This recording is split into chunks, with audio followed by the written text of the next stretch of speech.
India today എല്ലാ വർഷവും ജനുവരി ഫെബ്രുവരി മാസങ്ങളിലായി നടത്തുന്ന മൂഡ് ഓഫ് ദ നേഷൻ സർവേയുടെ ഫലങ്ങൾ ഇപ്പോൾ പുറത്തു വന്നിട്ടുണ്ട്. അതനുസരിച്ച് 2014 ലോക്സഭാ തെരഞ്ഞെടുപ്പ് സമയത്തുണ്ടായിരുന്ന അതേ രാഷ്ട്രീയ സാഹചര്യം അല്ലെങ്കിൽ അതേ തരംഗം അല്ലെങ്കിൽ അതേ പൊളിറ്റിക്കൽ മൂഡ് ഇപ്പോഴും കേരളത്തിൽ നിലനിൽക്കുന്നു എന്നാണ് പറയുന്നത്. ഇടതുപക്ഷത്തിന്റെ പ്രത്യേകിച്ച് CPM-ന്റെ പിന്തുണ, ജനപിന്തുണ അല്ലെങ്കിൽ വോട്ട് ഷെയർ നഷ്ടപ്പെട്ടുകൊണ്ടിരിക്കുകയാണ്. കാര്യമായ തോതിൽ ആ സ്ഥാനത്തേക്ക് കയറി വരുന്നത് BJP ആണ്. ഈ സർവേ ഫലം ഇടതുപക്ഷത്തിനോ CPM-നോ മാത്രമല്ല വെല്ലുവിളി ഉയർത്തുന്നത്, UDF-നും ഒരുപോലെ ഇതൊരു വെല്ലുവിളിയായിട്ട് മാറുന്നുണ്ട്.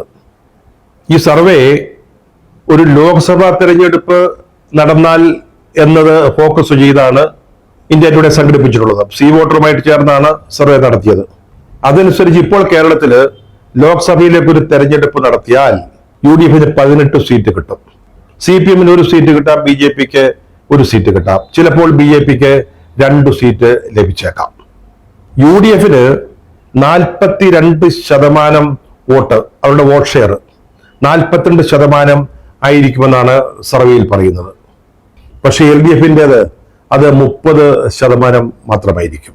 അതേസമയം BJP-യുടെ വോട്ട് ഷെയർ 24% ഉയരുമെന്നാണ് സർവേ പ്രവചിക്കുന്നത്. കഴിഞ്ഞ ലോക്സഭാ തെരഞ്ഞെടുപ്പിൽ 17% എന്തോ ആയിരുന്നു, 7% വർദ്ധിക്കുന്നു.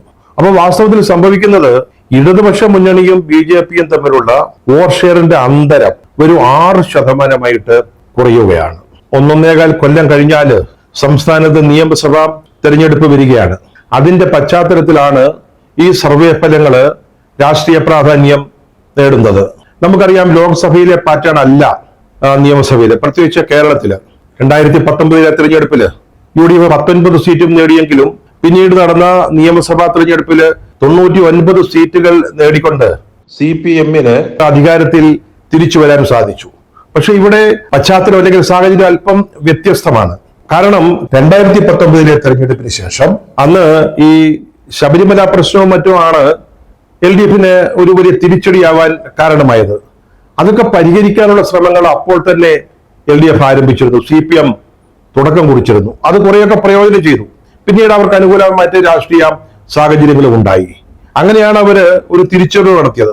പക്ഷെ ഇപ്പോ ഏതാണ്ട് ഒരു കൊല്ലം കഴിയാറാവുമ്പോൾ, ലോക്സഭാ തെരഞ്ഞെടുപ്പ് കഴിഞ്ഞ് 1 കൊല്ലം കഴിയാറാവുമ്പോഴും CPM-ന്റെ വോട്ട് ഷെയർ താഴോട്ട് പോകുന്നു. അതിന്റെ ചെലവിൽ BJP മുന്നോട്ട് വരുന്നു. 7% അവർ വർധനവുണ്ടാക്കുന്നുവെന്ന അപകടകരമായ, രണ്ട് മുന്നണികൾക്കും ഒരേപോലെ അപകടകരവും ദോഷകരവുമായ ഒരു പ്രവചനമാണ് ഈ സർവേയിൽ ഉണ്ടായിരിക്കുന്നത്. നമ്മൾ ഈ സർവേയിൽ കാണുന്ന ട്രെൻഡ് അല്ലെങ്കിൽ പ്രവണത അത് അടുത്ത നിയമസഭാ തെരഞ്ഞെടുപ്പിൽ കാര്യമായ തോതിൽ പ്രകടമാവുന്ന കാര്യത്തിൽ സംശയമൊന്നും വേണ്ട. കാരണം ഈ 1 വർഷത്തിന് ശേഷവും LDF-ന് നില മെച്ചപ്പെടുത്താൻ സാധിക്കുന്നില്ല എന്നുള്ളതാണ്. ഇവിടെ UDF-ന് ഉണ്ടാകുന്ന വെല്ലുവിളി മറ്റൊന്നാണ്. അതായത് ഇപ്പോൾ നിയമസഭാ തെരഞ്ഞെടുപ്പിൽ ജയിച്ചു വരാവുന്ന ഒരു രാഷ്ട്രീയ സാഹചര്യമുണ്ട്. പക്ഷെ അതനുസരിച്ച് സംഘടനയെ മുന്നോട്ട് കൊണ്ടുപോകാൻ നേതാക്കൾ ഒന്നിച്ചു നിന്ന് പാർട്ടിയെ നയിക്കുന്നതിന് സാധിക്കുന്നുണ്ടോ എന്നുള്ളൊരു വലിയ പ്രകടമായ ചോദ്യം, വളരെ പ്രധാനപ്പെട്ട ഒരു ചോദ്യം ഇന്ന് കോൺഗ്രസ്സുകാരുടെ മുമ്പിൽ തന്നെയുണ്ട്. കോൺഗ്രസ്സുകാർ തന്നെ ഒരു വെല്ലുവിളിയായിട്ട് കണ്ടുകൊണ്ടിരിക്കുകയാണ്. ഈ സർവേയിൽ കാണുന്ന പ്രവണത വളരെ അനുകൂലമാണ്.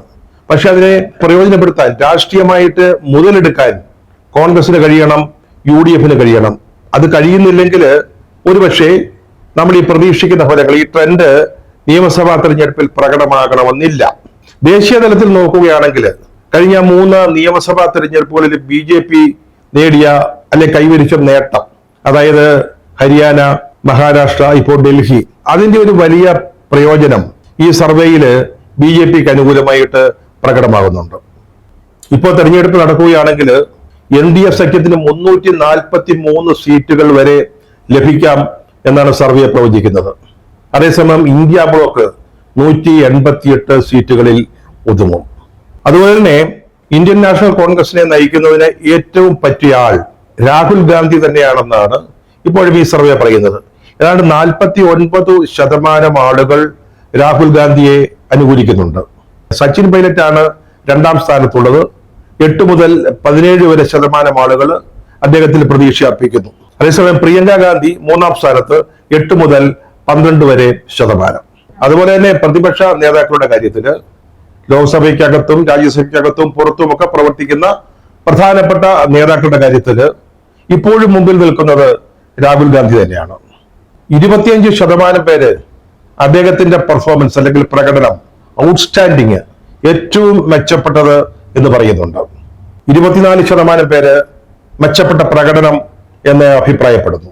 18% രാഹുൽ ഗാന്ധിയുടെ പ്രവർത്തനത്തെ കാണുന്നത് ശരാശരിയിലാണ്. അതേസമയം 27% പേര് അദ്ദേഹം കൊള്ളില്ല, അദ്ദേഹം ഒരു നല്ല പ്രതിപക്ഷ നേതാവല്ല എന്ന് പറയുന്നുണ്ട്. അതുപോലെ ലോക്സഭയിലെ പ്രതിപക്ഷ നേതാവ് എന്ന നിലയിൽ 49% പേര് രാഹുൽ ഗാന്ധിയുടെ പെർഫോമൻസ് നല്ലത് എന്ന് പറയുമ്പോൾ 18% ആവറേജ് എന്നാണ് അഭിപ്രായം പറയുന്നത്.